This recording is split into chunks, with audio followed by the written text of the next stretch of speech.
Khauf TV, Kemudi Dakwah, Kajian Islam.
Bismillahirrahmanirrahim.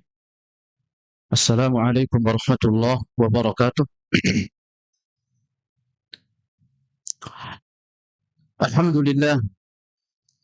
Alhamdulillah nahmaduhu wa nasta'inuhu wa nastaghfiruh wa na'udzu billahi min shururi anfusina wa sayyiati a'malina. Man yahdihillahu fala mudilla lahu wa man yudlil fala hadiya lahu. Wa ashhadu an la ilaha illallah wahdahu la syarika lahu wa ashhadu anna Muhammadan 'abduhu wa rasuluh la nabiyya wa la rasula ba'dah. Allah subhanahu wa ta'ala qala ya ayyuhalladzina amanu taqullaha haqqa tuqatih wa la tamutunna illa wa antum muslimun. Wa qala Rasulullah sallallahu alaihi wasallam usi bi nafsi wa iyyakum an ittaqullaha wa sam'u wa ta'atu wa in ta'ammara alaikum 'abdun habashi فإنه من يعش منكم فسيرى اختلافا كثيرا فعليكم بسنتي وسنة الخلفاء الراشدين المهديين عضوا عليها بالنواجذ وإياكم ومحدثات الأمور فإن كل محدثة بدعة وكل بدعة ضلالة وكل ضلالة في النار أعاذنا الله وإياكم من المحدثات ومن النار. Kawan-kawan, juga bapak-bapak kami, kita ketemu di pelajaran kita ayat-ayat akidah sadur dari kitab As-Salasatul Usul li Syekhna Al-Imam Muhammad Ibn Sulaiman At-Tamimi ma'ruf wa masyhur Ibn Abdul Wahhab rahimahullahu rahmatan wasi' wa amaddana bi khairatihi wa bi ulumihi في الدارين آمين يا رب العالمين. قال المؤلف اعلم رحمك الله أنه يجب علينا تعلم 4 مسائل. الأولى العلم وهو معرفة الله. Berkata penulis, semoga Allah melimpahkan rahmat kepada beliau dan semoga Allah memberikan manfaat kepada kita dengan ilmu dan kebaikan-kebaikannya. Dan Allah subhanahu wa ta'ala memperpanjang kepada kita keberkahan-keberkahannya. Dan semoga Allah membersihkan dan mensucikan jasad dan ruh. Beliau berkata, annahu yajibu alaina ta'allimu 4 masailah. Sesungguhnya wajib atas kita mempelajari 4 masalah al-ula al-ilmu. Yang pertama, ilmu. Ilmu ini atau kalimat-kalimat sebelumnya walhamdulillah qad madha alaina bayanuhu, sudah lewat penjelasannya. Dan kita terhenti di pembahasan al-ilmu. Yang pertama ilmu yang wajib diketahui. Dan ini bermuara di 3 perkara. Apa itu? Ma'rifatullah. Ma'rifah kepada siapa? Allah subhanahu wa ta'ala. Waqad madha bayanuhu. Dan alhamdulillah sudah lewat penjelasannya. Mengenal Allah subhanahu wa ta'ala terpatri dalam 5 jenjang yang harus dipenuhi. Mengenal Allah terpatri dalam 5 jenjang yang harus dipenuhi. Dan ini butuh kesabaran untuk sampai kepada 5 tingkatan. Ma'rifatullah, ma'rifatan bil qalb atau nutqun bil qalb wa yahtawi fi nutqun bil lisan. Yang pertama, jenjang pertama, mengenal Allah subhanahu wa ta'ala di dalam hati. Ini yang kita sebut dengan apa? Nutqun bil qalb, mengucapkan dengan hati. Mencakup di dalam atau mencakup di jenjang pertama ini nutqun bil lisan, mengucapkan dengan lisan. Zahir ايش باطن, lisan ايش qalbu. Allah subhanahu wa ta'ala ma'rifah. Di ma'rifah dengan ini kita mulai dengan pengucapan dengan lisan, kemudian jatuh kemana? Ke dalam hati. Dan ini harus belajar ikhwan, karena buah atau faedah dari ini itu besar. Inilah yang akan menjadikan seseorang, kemarin apa kita katakan? Ta'alluq billah, senantiasa merasa tergantung kepada Allah, atau tawakkul ala Allah, senantiasa bersandar kepada Allah. Yaqin billah. Inilah yang akan sampai kepada jenjang yakin, seyakin-yakinnya kepada siapa? Allah. Tayyib. Dan ini harus dilatih memang. Karena di dalam kita melalui fase-fase kehidupan, melalui fase kehidupan kita dengan kegiatan-kegiatan bapak saya, seringnya kita itu ingat Allah atau lupa Allah. Ingat Allah atau lupa Allah. Lupa Allah. Barakallahu fiik. Ahlu tauhid, ilmu wahid, itu senantiasa hadir di qalbunya itu siapa? Allah. Karena ini yang akan disebutkan wali, matanya itu adalah pandangannya siapa? Allah. Tangannya itu adalah apa? Pegangannya siapa? Allah. Faedahnya besar. Besar. Ketika ini hadir, menjadi ta'alluq, menjadi tawakal kepada Allah, bersandar penuh kepada Allah. Nah, antum timbang hati antum di situ. Timbang hati antum di situ. Tenang insya Allah. Makanya kata imamna Salmanul Farisi atau Ubay bin Ka'ab radhiyallahu taala anhu, apa kata beliau? Timbang hatimu di dalam 4 perkara. Dan ini konsekuensi tauhid. Apa kata beliau? Idza sabar. Dia kalau diuji itu apa? Antum cinta sama seorang perempuan, diuji antum dengan dia sering minta uang banyak, ridha enggak antum? Senang enggak antum? Senang enggak? Karena wanitanya kita cinta. Dan itu belum hadir terasa itu di dalam hati. Tapi kenapa ketika kita diuji oleh Allah seringnya kita itu marah? Karena Allah itu belum menjadi kekasih di dalam hati. Barakallahu fiik. Apa kata imam? Sederhana. Idza tuliya sabara. Dia kalau diuji itu apa? Bersabar. Karena dia tahu yang mengujinya siapa? Khalil. Kekasih yang menguji kita. Kita cinta sama istri itu, Masya Allah. Sampai istri kita bermasalah dengan ibu kita. Umumnya seringnya suami memilih siapa? Istri atau ibu? Istri. Karena antum cinta. Tetapi kenapa ketika Allah menguji kita berbenturan dengan pemasukan kita? Kenapa yang lebih kita pilih itu pemasukan, ikhwan? Karena belum hadir di dalam qalbi. Kemudian apa kata beliau? Wa idza u'tiya syakara. Beliau itu kalau diberikan dia apa? Bersyukur. Karena bagi seorang muslim itu nominal kecil besar itu bukan sesuatu yang penting. Karena yang paling penting itu siapa yang memberikan? Allah. Kecil Allah memberikan. Oh, bahagia. Wa idza adalah. Dia kalau berhukum apa? Adil. Kemudian yang keempat kata beliau, wa idza qala shadaqa.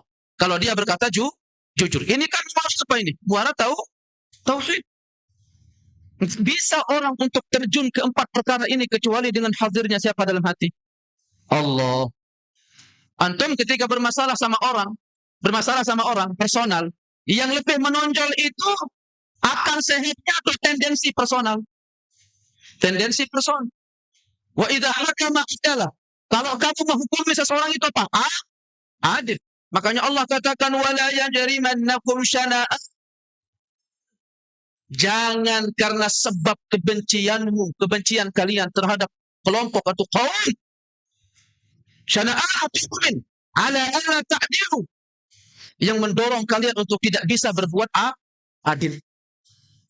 Kita ketemu sama kelompok, berhadapan sama kelompok, berbenturan sama kelompok, sampai karena kebencian yang memuncak, kita nggak bisa melihat pada orang tersebut dia berbuat baik atau tidak. Barakallahu fiik. Segitu bencinya. Ada orang tetangga kemudian datang misalkan ngasih kita makanan. Karena kita berbeda etnis, organisasi atau kelompok, jamaah. Apalagi jamaah ini sangat dibenci mungkin di situ. Diartikan tidak pemberiannya. Oh, jangan diterima pemberiannya. Itu dari kelompok sebelah. Hakada. Begitu kita bersikap sebagai umat Nabi Muhammad. Ikhwan, adil. Baik. Adil. Barakallahu. Nah ini. Baik. Dan itu sudah lewat. Yaitu nutqun bil lisan, nutqun bil qaf. Kemudian kedua apa? Il-qabul. Atau ketiga, il-qabul. Apa? Menerima. Kemudian keempat, il-inqiyad. Naik kita ke tingkatan selanjutnya. Patuh. Atau tunduk. Kemudian kelima, tahkim. Berhukum dengan hukumnya siapa? Allah. Dan ini antum gak akan bisa sampai ke puncak ini kecuali setelah melalui tingkatan yang paling bawah. Mengenal dengan lisan dan dengan hati. Karena bagi sebagian orang berat hukum Allah itu. Berat hukum Allah itu. Ya. Di saat orang atau di saat antum atau di saat kita berada di kisaran nafsu dan syahwat nikmat, kita diuji dengan hukum halal haram. Baik. Di saat orang lagi maju-majunya bisnisnya, Masya Allah, income-nya 1 juta, income-nya 2 juta, income-nya 3 juta. Yang dia jual apa yang dia jual? Khamar. Ayo. Yang dia jual khamar. Di saat-saat dia ujung kesuksesan, 10 juta, 1 miliar, 2 miliar, judi. Ayo. Berat hukum Allah bagi sebagian orang. Di saat-saat kita sedang enak tidur sebelum waktu sholat subuh, hukum Allah berat. Sholat hadir berjamaah di masjid. Pada ini kita nggak bisa naik ke puncak ini kecuali setelah melalui tangga yang bawah. Dan ini kita butuh kesabaran. Barakallahu fiik. Ma'rifatullah sudah lewat. Sekarang kita akan masuk ke mana? Ma'rifatu nabiyhi sallallahu alaihi wasallam. Mengenal Nabi Muhammad. Mengenal Rasulullah sallallahu alaihi wasallam. Bapak-bapak saya. Konsepnya bahwa setelah Allah menciptakan kita, maka apakah Allah membiarkan kita begitu saja? La. Allah mengutus kepada kita siapa? Rasul. Karena tujuan dari penciptaan itu apa? Ibadah. Dan jalannya ibadah, siapa yang menjelaskannya? Rasul. Maka Allah sebutkan. Inna arsalnaka bil haqqi basyiran wa nadhira. Dan juga Allah sebutkan, wa ma arsalnaka illa rahmatan lil alamin. Juga Allah sebutkan, wa ma arsalnaka illa kafatan lin nas basyiran wa nadhira. Juga Allah sebutkan, wa ma arsalna min rasul, ay wa laqad ba'athna fi kulli ummatin rasulan an i'budullaha wajtanibut taghut. Semua ayat-ayat ini menegaskan, menunjukkan tentang fungsi diutusnya siapa? Rasul. Dan kita butuh kepada Nabi Muhammad sallallahu alaihi wasallam. Rasul menjelaskan syariat. Menjelaskan syariat itu apa tujuannya? Untuk dicintai oleh siapa? Allah. Dan salah satu faktor utama untuk kita memberi cinta Allah, taat kepada Rasulillah. Qul in kuntum tuhibbuna Allah fattabi'uni yuhibbukum. Ini konsep. Jadi kita diciptakan oleh Allah untuk apa? Beribadah. Kemudian Allah tidak mensia-siakan kita. Allah mengutus Rasul. Karena kita memang mengutus Rasul. Bagaimana cara kita menyembah? Bagaimana cara kita salat? Bagaimana cara kita puasa? Diutus siapa? Rasul. Puncak ketiganya apa? Fungsi dari diutusnya Rasul setelah menjelaskan syariat dan ibadah. Itu apa paling puncaknya? Agar kita dicintai oleh Allah. Itulah tauhid. Dan faktor yang paling penting untuk cinta kepada Allah itu pada apa? Mengikuti Nabi Muhammad. Ma'rifatu Nabi sallallahu alaihi wasallam. Nah, di bahasan ini Bapak saya, kawan-kawan, ibu-ibu yang hadir di belakang, bahasan ini adalah bahasan yang menguji kita. Setiap orang yang mengatakan muhibbur Rasul, orang-orang yang mencintai siapa? Rasul. Sejauh mana ma'rifahmu kepada Nabi Muhammad? Siapa nama Nabi Muhammad? Bagaimana silsilah keluarga Nabi Muhammad sallallahu alaihi wasallam? Bagaimana sunnah Nabi Muhammad? Bagaimana dakwah Nabi Muhammad? Bagaimana syariat Nabi Muhammad? Makanya kata para ulama, laisa syai'un an tuhadda, walakinna syai'un an tuhab. Apa kata para ulama? Laisa syai'un, walakinna syai'un an tuhab. Apa artinya? Perkaramu itu bukan engkau mencintai, tetapi perkaramu engkau itu adalah apakah engkau dicintai.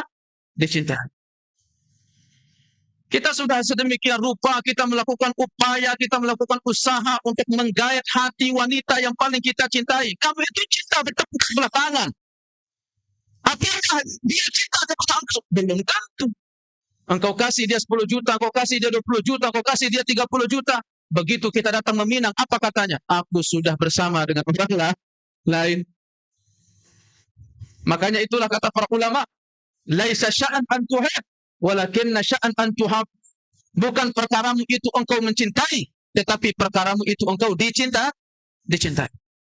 Bagaimana cara kita dicintai oleh Allah? Maka hendaknya kita mengetahui apa yang menjadikan Allah itu cinta. Baik. Ini fungsi diutusnya siapa? Rasul sallallahu alaihi wasallam. Syekhna Ibnu Utsaimin rahimahullah mengatakan, ma'rifatu nabiyhi ay ma'rifah Rasulih Muhammad sallallahu alaihi wasallam, al-ma'rifah yakni mengenal Rasulnya Muhammad sallallahu alaihi wasallam dengan pengenalan. Perhatikan kata beliau, Syekhna, orang itu disebut ma'rifah, tayyib, atau kita sebut hakikah terhadap siapa? Nabi Muhammad. Yaitu apa? Tastalzimu qabul, menerima. Apa yang diterima? Syariat Nabi Muhammad. Syariat Nabi Muhammad. Makanya selalu saya peringatkan, dimanapun saya pengajian selalu saya nasihatkan, kamu kalau belum mampu melakukan syariat Nabi Muhammad, diam. Jangan sampai menyelisihi dan jangan sampai mencela, apalagi mencerca dan yang sejenisnya. Syariat Nabi Muhammad, misalkan apa? Salat berjamaah. Syariat Nabi Muhammad banyak. Salat, zakat, haji, poligami, aywa. syariat Nabi Muhammad. Ini yang belum dikenal masalahnya. Akhirnya jatuh kepada mencela, mencerca, bahkan menghina, bahkan mengolok-olok. Kalau engkau belum mampu melaksanakan sunnah, diam. Ajaran Nabi Muhammad. Dan sebagian kata para ulama, di antara ma'rifah, yaitu mengenal tentang sejarah Nabi Muhammad. Sejarah-sejarah pokoknya. Mungkin secara rinci mungkin kita enggak mengerti, tetapi paling tidak yang terkait dengan Nabi Muhammad, asal usulnya sallallahu alaihi wasallam. Kemudian sejarah-sejarah yang terkait dengan beliau pada pokok-pokok sejarah.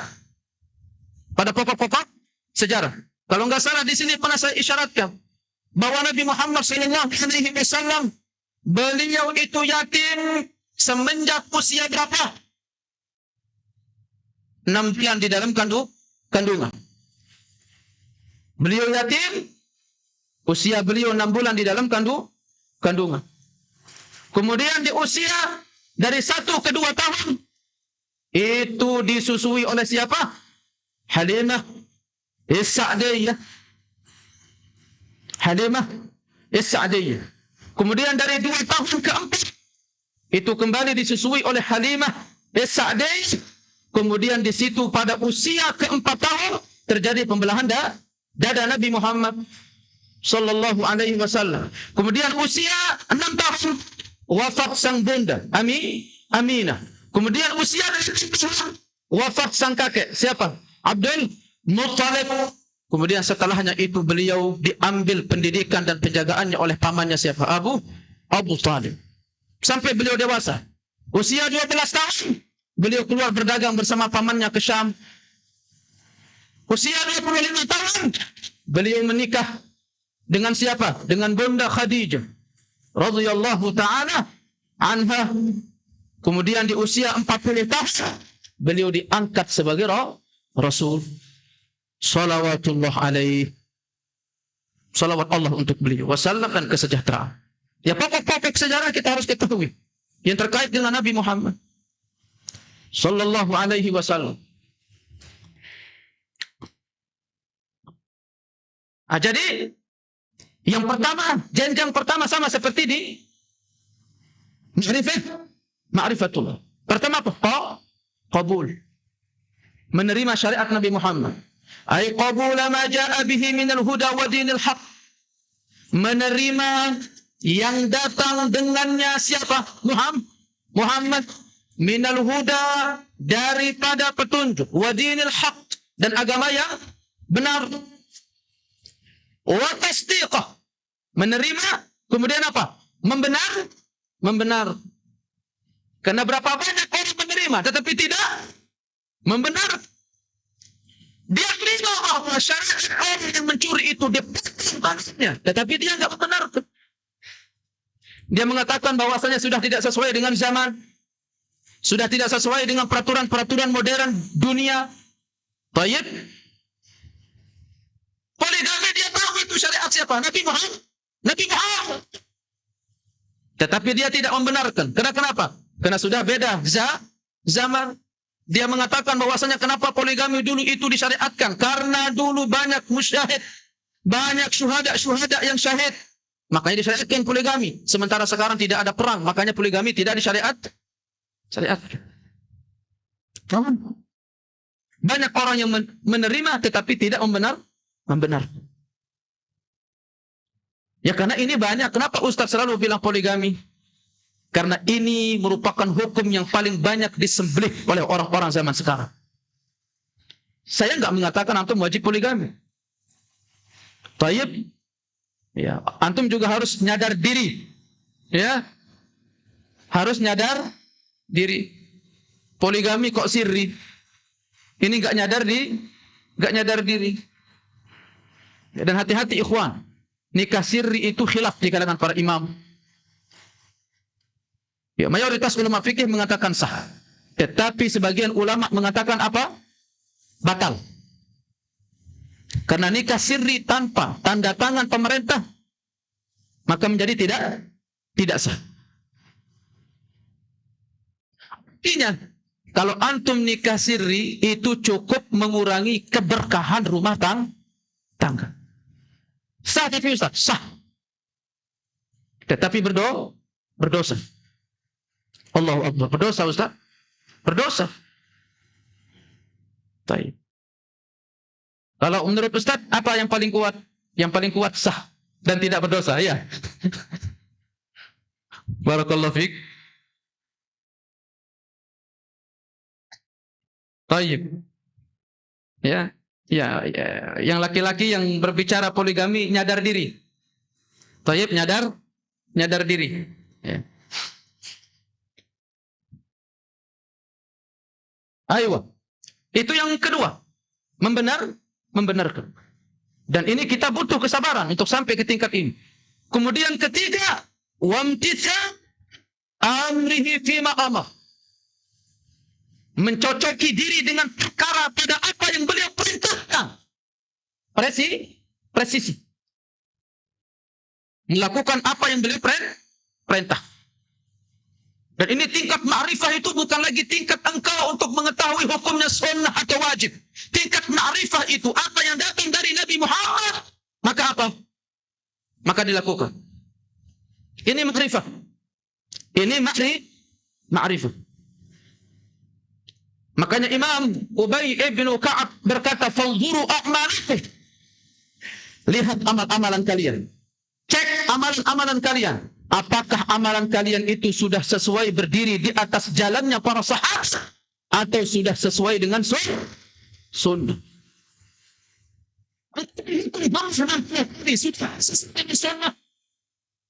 Engkau menghitung juga. Apakah sudah sesuai dengan sunnah?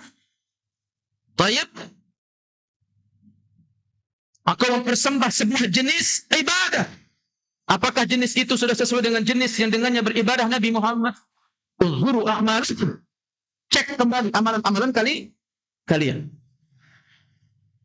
Imtithal. Melaksanakan perintah. Berapa tingkat? 3. Karena antum untuk sampai ke tingkat ketiga, itu harus melalui tingkat pertama. Menerima dulu. Setelah menerima, membenarkan, maka ini yang akan memudahkan seseorang untuk mempresisi diri di atas sunnah, di atas perintah Nabi Muhammad. Kemudian yang keempat, wajtinabu ma naha anhu wa zajar. Meninggalkan seluruh apa yang dia oleh Nabi sallallahu alaihi wasallam. Ketika berkurban misalkan Nabi Muhammad mengatakan, jangan engkau ambil kukumu, jangan engkau ambil kulitmu. Sunnah perintah Nabi Muhammad. Kita tidak dituntut untuk bertanya kenapa, apa manfaatnya, apa faedahnya. Baik. Ini disebut apa? Ma'rif. Kemudian yang kelima, apa? Tahkim. Berhukum dengan sunnah Nabi Muhammad. Dan ini tugas berat, akhi. Tugas berat. Makanya dakwah ini bukan hanya untuk di sini. Dakwah ini universal. Dakwah ini berhak untuk didengarkan oleh pemimpin-pemimpin negara. Agar mereka sampai kepada apa? Kedamaian. Karena tidak ada kedamaian bagi semua negara kecuali dengan dia bermakrifah kepada Allah dan bermakrifah kepada Rasulullah sallallahu alaihi wasallam. Kekacauan itu terjadi sesungguhnya karena kita meninggalkan Al-Quran dan sunnah. Pemimpin-pemimpin negara, masyarakat Islam seluruhnya, dimanapun berada, maka jika kita menginginkan kedamaian, maka tegakkan ma'rifah ini.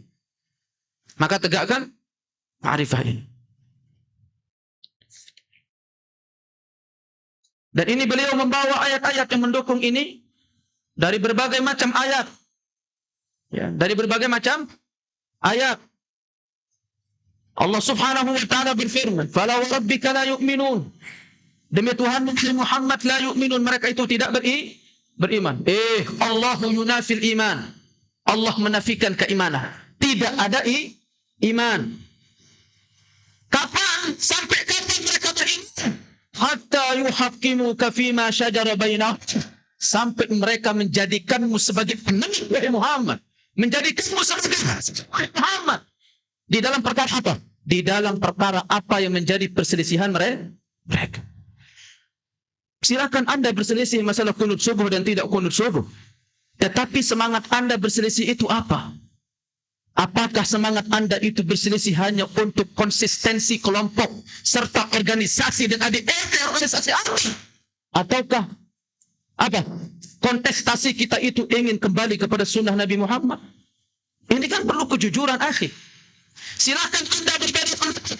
Apakah sekolah salat itu dikirnya jamaah atau dikirnya sendiri-sendiri? Tetapi motivasi antum untuk berbeda itu apakah hanya untuk eksistensi kelompok Anda? Atau apakah kontestasi kita itu ingin mengikuti sunnah? Karena kalau ma'rifah ini tumbuh, maka ini sedikit tidak bisa mengecilkan perbedaan pendapat di tengah-tengah umat Islam. Silakan Anda berpendapat. Baik. Apakah Allah itu nama-nama dan sifatnya ditakwil atau tidak? Silakan Anda berpendapat. Silakan Anda berbeda pendapat. Tetapi motivasi Anda berbeda pendapat itu apa? Ini kan butuh kejujuran.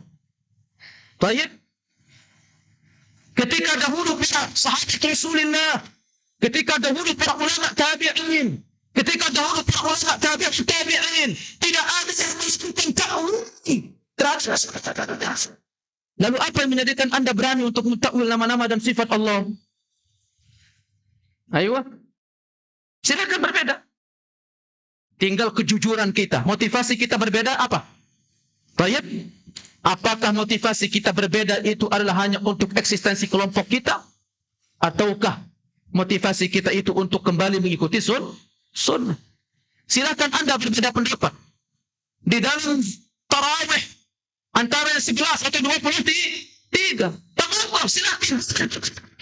Tetapi saya tanya sekali, motivasi Anda berbeda pendapat itu apa? Apakah tendensi hanya untuk eksistensi kelompok? Ataukah tendensi kita itu ingin mengikuti sunnah? Barakallahu fiik. Banyak contoh kalau saya ingin hadirkan ini Bapak saya. Dan ini hilang dari radar kaum muslimin. Umumnya kita berbeda pendapat, tendensinya apa? Tendensinya barakallahu fiik. Kelompok. Salafi juga jangan begitu antum. Baik. Ya. Nasihat ini bukan untuk yang sebelah, bukan untuk yang di sebelah. Semua berhak untuk mendapatkan nasihat. Kita juga yang ngaji. Jangan berbuat zalim dengan melarang. Padahal ucapan itu merupakan telunjuk sendiri kita pribadi. Faham? Barakallahu fiik. Ya, karena itu dibenci oleh Allah. Baik, kabura maqtan 'indallahi an taqulu ma la taf'alun. Barakallahu fiik. Ini begitu akan banyak contoh kalau kita ingin hadirkan. Makanya Allah Subhanahu wa taala berfirman, sampai kalian menjadikan Nabi Muhammad itu apa? Sebagai pemutus perkara. Thumma la yajidu fi anfusihim haraja. Kemudian tidak mereka dapati fi anfusihim, dalam jiwa-jiwa mereka harajan, merasa sempit ketika diputuskan oleh siapa? Nabi Muhammad. Bagi yang perempuan itu 2/3 kalau dia berdua. Bagian laki-laki itu adalah 2 bagian untuk 1 bagian apa? Perempuan. Dia tidak merasa sesak dengan keputusan itu. Baik. Barakallahu fiik. Ini namanya ma'rifah. Ketika nafsu syahwat dan keinginan pribadi itu berani untuk disembelih hanya untuk demi mengikuti siapa? Nabi Muhammad sallallahu alaihi wasallam. Ini makanya itulah kenapa akidah ini perlu dipelajari. Dakwah yang pertama itu apa? Tauhid. Karena perkara tidak akan bisa menyatu kecuali dengan apa? Tauhid. Ini konsepnya. Makanya kalau negara ini ambil bagian untuk menetapkan kurikulum pendidikan dengan tauhid dan akidah yang benar, landasannya Al-Quran was sunnah, maka insya Allah murid-murid itu insya Allah. Ya, insya Allah. Jadi baik. Makanya antum perhatikan ikhwan, senakal-nakalnya anak santri yang didik di atas manhaj salafi itu tidak lebih nakal dari orang siapa? Yang tidak dididik di atas manhaj salaf. Kita pening memang, gurusi mereka nakal memang, Tetapi tetap di dalam relung hati saya mengatakan ketika saya melihat mereka nakal, nakalnya mereka itu tidak lebih nakal daripada orang yang tidak dididik di atas manhaj salaf. Barakallahu fi. Tayyib. Nakalnya kita mungkin nakalnya nakal loncat tembok. Hah? Nakalnya anak kita nakalnya loncat tembok kemudian pergi main game mungkin ke warnet. Tayyib, nakalnya sebelum belum tentu. Nakalnya itu bisa menjatuhkan kehormatan Allah dengan apa? Syirik. Barakallahu fiik. Makanya harusnya pesantren itu meletakkan poin-poin dari kecil sampai besar itu berdasarkan tingkatan dosa. Tayyib, tingkatan dosa. Kalau dosa yang dilakukan itu adalah dosa yang standarnya sekian, jangan dihukumi dengan standarnya sekian. Kecuali kalau dia melakukan apa misalkan zina. Zina kan dosa besar. Berarti poinnya dosa besar. Jangan nanti muridnya mencaci poinnya seperti dosa besar. Tayyib. Harus adil kita. Itulah Allah Subhanahu wa ta'ala. Selalu membalas sesuatu itu sesuai dengan kadar besarnya. Dan Allah Subhanahu wa ta'ala membalas kebaikan sesuai dengan kadar besarnya kebaikan. Barakallahu fiik. Saya enggak ingin berbicara di sini tentang perkara pesantren, tentang perkara sekolah. Tetapi satu hal yang saya ingatkan, kalau negara ambil bagian serius untuk mau membentuk generasi-generasi negeri ini menjadi generasi yang besar, maka hendaknya mereka menyusun kurikulum pendidikan tauhid yang benar berdasarkan Al-Quran dan Sunnah. Maka insya Allah itu jawaban untuk bisa menuntaskan kenakalan-kenakalan remaja. Ya, alhamdulillah, sekolah-sekolah yang pernah saya ajar, yang pernah kita mengajar, alhamdulillah, sampai tawuran itu sih nggak ada. Bahkan di samping-sampingnya itu MTS. Di samping-sampingnya itu MA. Tahu MTS? Madrasah. Samping-sampingnya MA. Tahu MA? Madrasah. Madrasah itu sudah identik dengan apa? Ilmu agama. Ada kadang SMA IT, SMP IT, tapi alhamdulillah enggak pernah ada muridnya saya ajar itu ikut tawuran di bawah oleh Oper Cilengsi. Itu enggak ada. Itu enggak ada. Alhamdulillah itu enggak ada. Itu apa Bapak saya? Dampak dari orang belajar tauhid. Ya, saya bukan meninggi-ninggikan sekolah salafi, bukan. Tapi itu kenyataan yang saya lihat. Itu kenyataan yang saya lihat. Tapi sekolah salafi mahal-mahal sekarang ya. Kita tinggalkan itu, nanti panjang perkara. Allah Subhanahu wa ta'ala berfirman, "Innama kana qaulal mu'minin." Sesungguhnya tidaklah ucapan orang-orang beriman itu apa? Idza du'u ila Allah wa rasulih. Apabila mereka diseru kepada Allah dan Rasulnya, liyahkuma bainahum, untuk berhukum di antara mereka, an yaqulu sami'na wa ata'na, agar mereka berucap kami dengar, kami taat. Wa ulaika humul muflihun. Itulah mereka orang-orang yang beruntung. Sunnah. Baik, ketika sunnah datang, tidak ada ucapan bagi seorang mu'min kecuali apa? Sami'na wa ata'na. Juga Allah berfirman, "In tanaza'tum fi syai'in farudduhu ila Allah wa Rasul."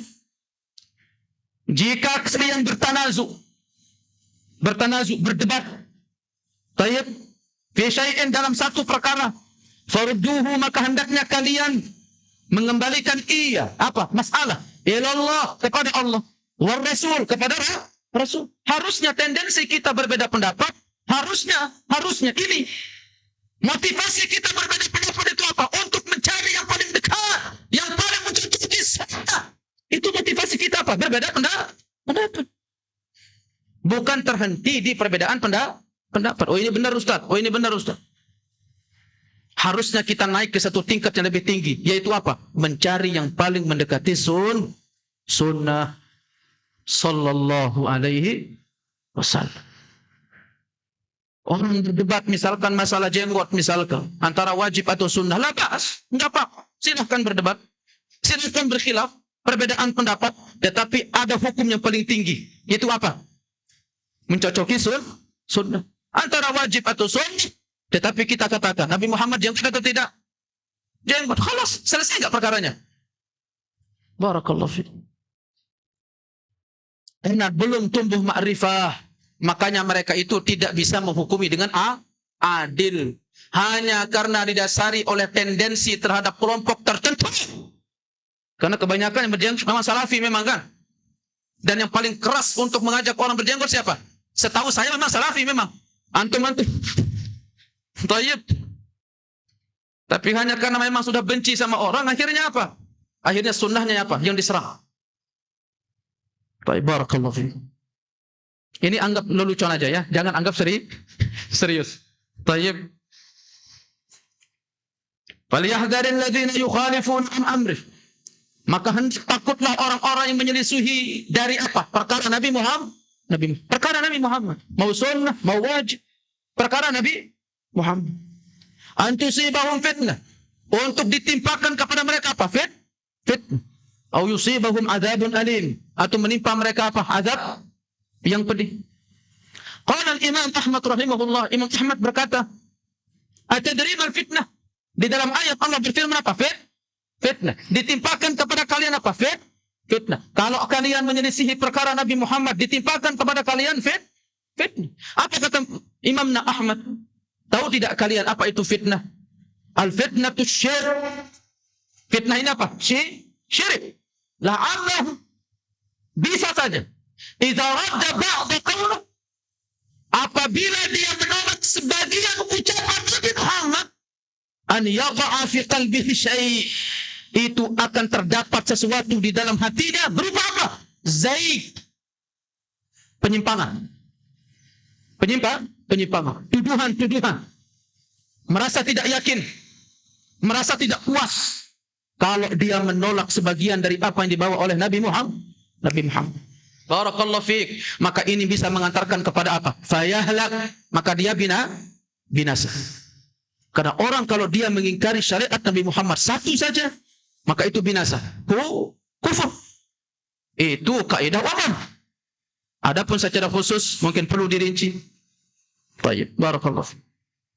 Ini ma'rifat. Ma'rifatu nabiyhi sallallahu alaihi wasallam. Baik, udah berdering, tafadhal azan dulu.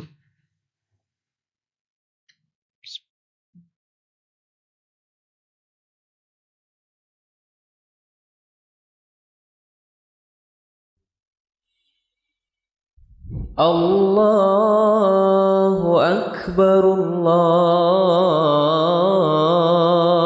Akbar,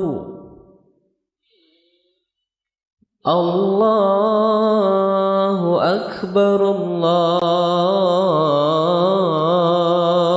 Akbar. Ashhadu an la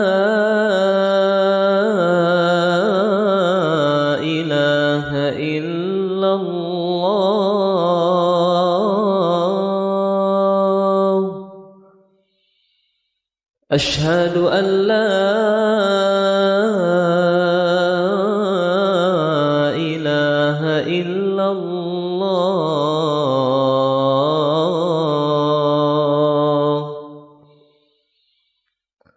أشهد أن محمدا رسول الله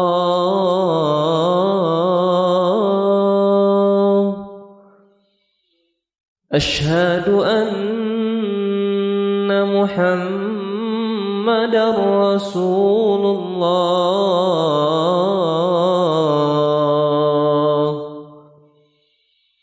حي على الصلاة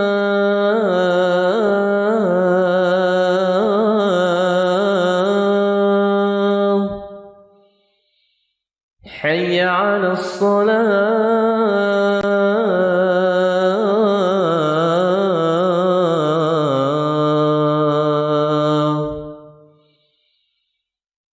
حي على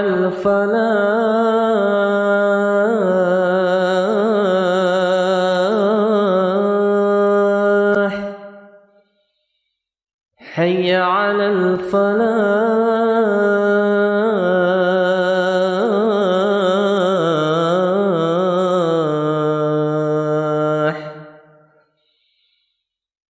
الله أكبر الله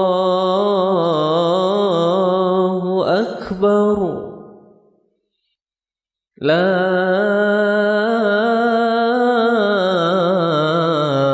إله إلا الله.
Alhamdulillah, wassalatu wassalamu ala rasulillah.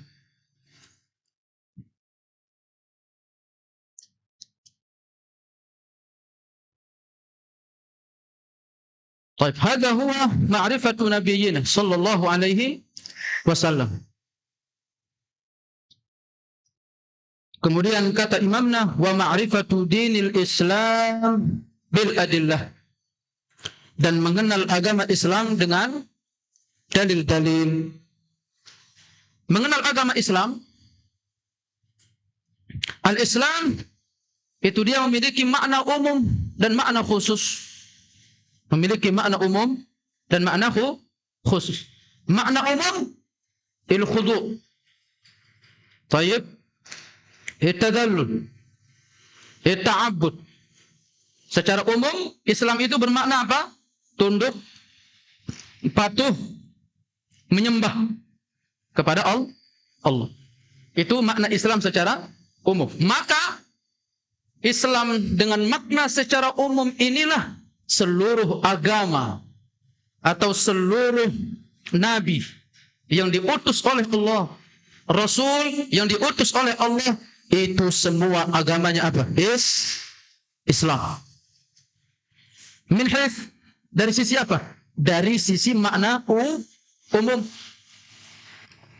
Karena semua agama para nabi mengajarkan kepada apa? Tauhid. Dan tauhid apa? Islam. Menyembah kepada Allah Subhanahu wa ta'ala. Sebagaimana ucapan Khalilna Ibrahim alaihi salam, Rabbana waj'alna muslimaini laka wa min dzurriyyatina ummatan muslimatan lak.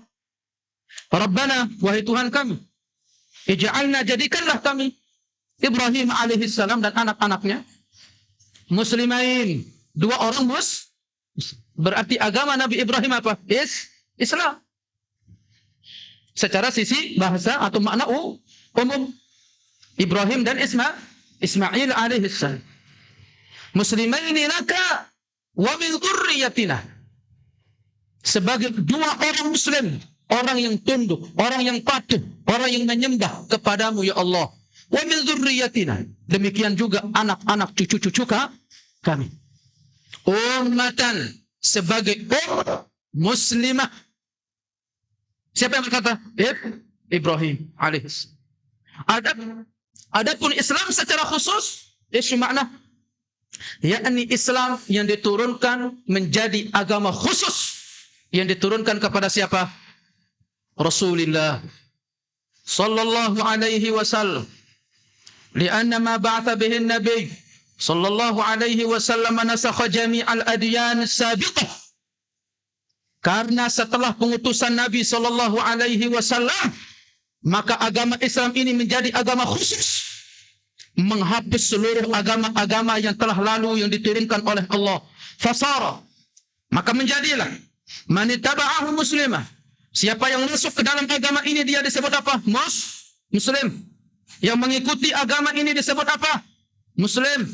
Wa man khalaf, dan siapa yang menyelisihi agama ini, siapa yang tidak masuk ke dalam agama ini, dia tidak masuk ke dalam agama ini, laisa bi muslim, maka dia bukan muslim.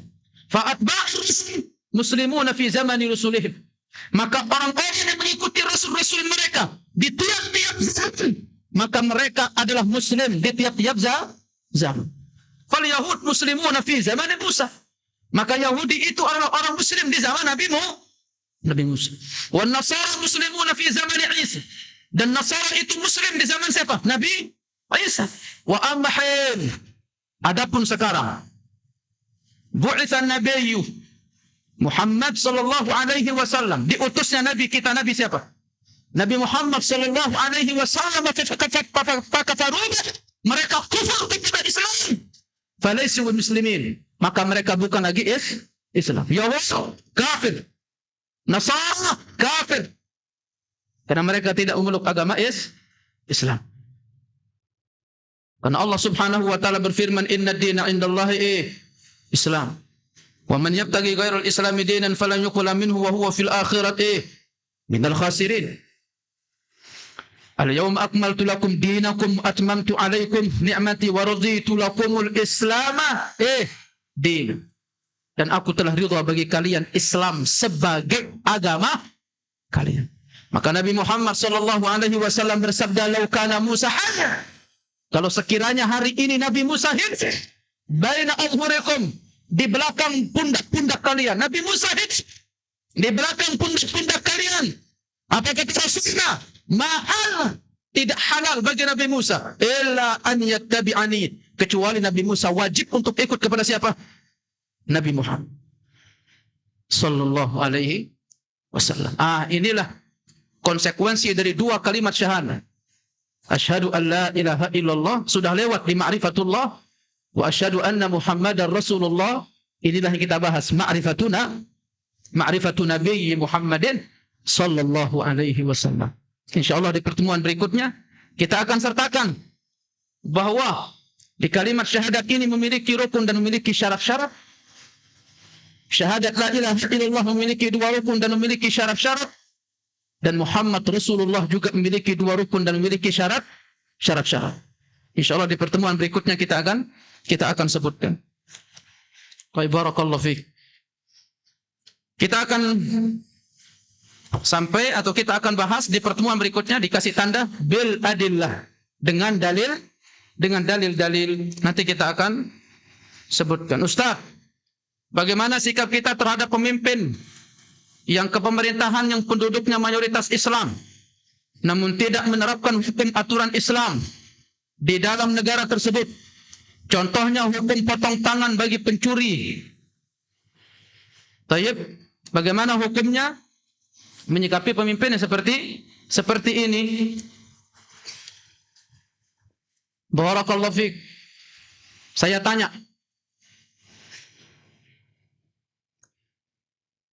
sesuatu yang diketahui oleh seseorang itu ada yang bersifat fardu ain dan ada yang bersifat fardu kifayah.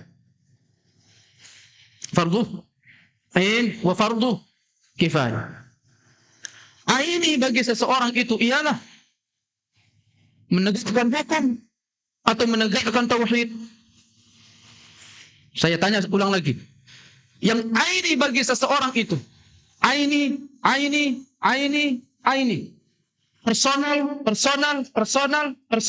Personality. Yang aini bagi seseorang itu menegakkan tauhid atau menegakkan hukum. Menegakkan tauhid atau menegakkan hukum. Menegakkan ibadah atau menegakkan hukum. Menegakkan ibadah. Menegakkan tauhid. Maka bukan menjadi bagianmu untuk mengambil bagian di dalam menegakkan hukum. Sifatnya seperti apa? Potong tangan. Dan inilah kesalahan sebagian kelompok ketika dia mengatakan bahwasanya menegakkan hukum itu fardu ain, khata'. Dan ini adalah pemahaman orang-orang Syiah. Makanya orang-orang Syiah itu dia mengatakan tidak boleh di satu negara kecuali negara itu harus dipimpin oleh orang-orang Syiah. Karena kenapa? Karena imamah bagi orang Syiah itu apa? Fardu ain. Sementara Ahlus Sunnah memandang bahwasanya kepemimpinan itu fardu kifayah. Baru antum tahu? Baru dengar? Karena yang wajib bagi setiap orang itu adalah menegakkan apa? Tauhid. Menyembah Allah Subhanahu wa ta'ala. Adapun yang kifai itu akan mengikut. Siapa yang telah memenuhi hak-hak Allah, maka kepemimpinan itu sifatnya apa? Maka pemimpinan itu sifatnya apa? Hadiah. Kalau kamu rindu tentang hukum Islam, tegaknya khilafah Islam, tegaknya pemerintahan Islam, tegaknya daulah Islam, kamu mulai dari mana? Penuhi hak-hak Allah dulu. Kalau selama kita masih sebagian kelompok umat Islam menyembah kuburan, menyembah mayit, menyembah patung, menyembah berhala, menyembah keris, menyembah dukun, demi Allah kita akan masih sangat jauh dari merasakan manisnya apa? Hukum Islam. Kedua, negara itu yang benarnya bahwa dia disebut dengan negara Islam dilihat kepada syiarnya. Baik. Karena sebagian kelompok mengatakan bahwa dengan jumlah. Naam. Sebagian kelompok mengatakan dengan apa? Dengan hukum. Maka kata para ulama sunnah dilihatnya dengan syiar dan juga nominal atau jumlah umat. Kalau misalkan di satu negara itu adalah terbesarnya umat Islam, berarti itu negara Islam. Berarti Indonesia. Berapa jumlah persentasi umat Islam? Sekarang mungkin berkurang Ustaz, tetapi berkurangnya itu tetap paling besar. 70% masih paling besar. 80% masih paling besar. Berarti Indonesia negara kafir atau Islam? Negara kafir atau Islam? Barakallahu fiik. Karena sebagian kelompok mengatakan bahwa negara ini kafir karena dia tidak menerapkan hukum Islam. Karena memang asal pemikirannya yang keliru. Bahwasanya menerapkan hukum itu bagi mereka apa? Fardu ain. Allahu Akbar. Allah mewajibkan kita sesuatu yang kita tidak bisa Makanya yang Allah Subhanahu wa ta'ala kepada setiap hamba itu apa? Tauhid. Faham? Kemudian kedua, negara itu disebut negara Islam dilihat kepada penduduknya. Pertama dari Syiah. Kalau sudah sebuah negara masih mengumandangkan Allah Akbar, berarti itu negara Islam. Apalagi kalau pemimpinnya masih sholat. Sampai ada satu kelompok, saya pernah diskusi, dia bilang, ini saya mohon maaf ya, dia bilang apa? Dia bilang Pak Jokowi ini Dajjal. Saya nggak berani mengatakan begitu. Karena yang zahir, yang tampak bahwasanya beliau masih berkalimat dua kalimat syahadat. Taib. Nah inilah makanya belajar tauhid itu bapak saya untuk membentuk keadilan di dalam melihat. Taib. Makanya antum belajar tauhid dari kelompok ekstrem itu beda sama antum belajar tauhid di Masjid Al-Ikhlas. Insyaallah di sini enggak ada yang ekstrem. Antum belajar tauhid itu adalah untuk membentuk mata adil. Engkau bisa menyikapi kekeliruan pemimpinmu itu berdasarkan besar dan kecilnya kesalahan mereka. Baik, engkau bisa menyikapi pemimpinmu itu berdasarkan kecil dan besarnya kesalahan mereka. Dan yang kita lihat kesalahan mereka hari ini belum sampai kesalahan yang sampai kepada apa? Kekufuran. Kalau sudah sampai kepada kekufuran itu beda masalah. Tetapi yang kita lihat ini adalah apa? Kezaliman. Maka dari dulu salafiyun itu saya selalu menasihati untuk tidak melepas baiat kalaupun mereka adalah siapa? Pemimpin yang zalim. Karena kezaliman bukan alasan untuk melepas baiat. Baik, kezaliman bukan alasan untuk melepas baiat. Sama seperti antum salat berjamaah, imamnya salah, misalkan baca apa?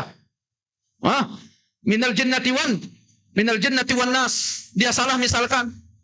Apakah antum melepas baiat dari imam? Lalu antum mundur misalkan, tidak ikut salat berjamaah dengan dia, kecuali kalau dia datang dengan apa? Kekufuran. Kita kenal imam ini suka nyembah kuburan misalkan. Nyembah mayat misalkan. Nah, berarti di sini sudah tidak boleh kita berimam di belakang mereka. Itu paling sederhana untuk saya bisa katakan. Maka bagaimana sikap kita? Kita sikapi berdasarkan kecil dan besarnya kesalahan mereka. Tidak berhukumnya patang. Apakah saya katakan wajib untuk apakah dengan itu boleh kita melepas baiat atau tidak? Enggak, karena dia bukan kekufu. Barakallahu fiik. Faham ya? Tapi tetap kita berdoa. Semoga Indonesia ini diberikan pemimpin-pemimpin yang faham ilmu agama. Diberikan pemimpin-pemimpin yang condong kepada tauhid. Bukan condong kepada dukun.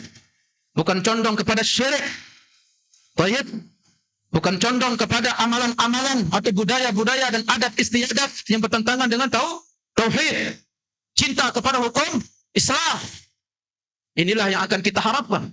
Karena dengan itu mereka bisa berhukum dengan adil. Seluruh pemimpin, bukan hanya Indonesia. Seluruh pemimpin yang memimpin negara Islam kita berdoa. Semoga mereka diberikan taufik oleh Allah Subhanahu wa ta'ala. Bahkan dari mimbar ini secara khusus saya berdoa untuk pemimpin kita. Siapapun nanti memimpin Indonesia, hari ini mungkin Pak Jokowi, mungkin nanti Pak Prabowo, ya mungkin nanti Akhi Kasiman mungkin. Kita berdoa, semoga mereka semua diberikan taufik oleh Allah untuk cinta kepada Allah dan Rasulullah sallallahu alaihi wasallam. Agar Indonesia ini menjadi negeri yang baldatun thayyibatun wa rabbun ghafur. Ini bisa saya sampaikan.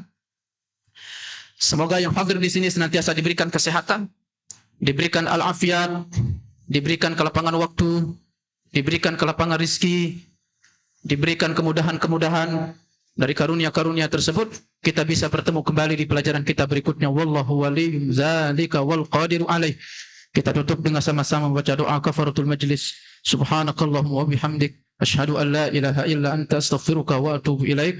Assalamualaikum warahmatullahi wabarakatuh.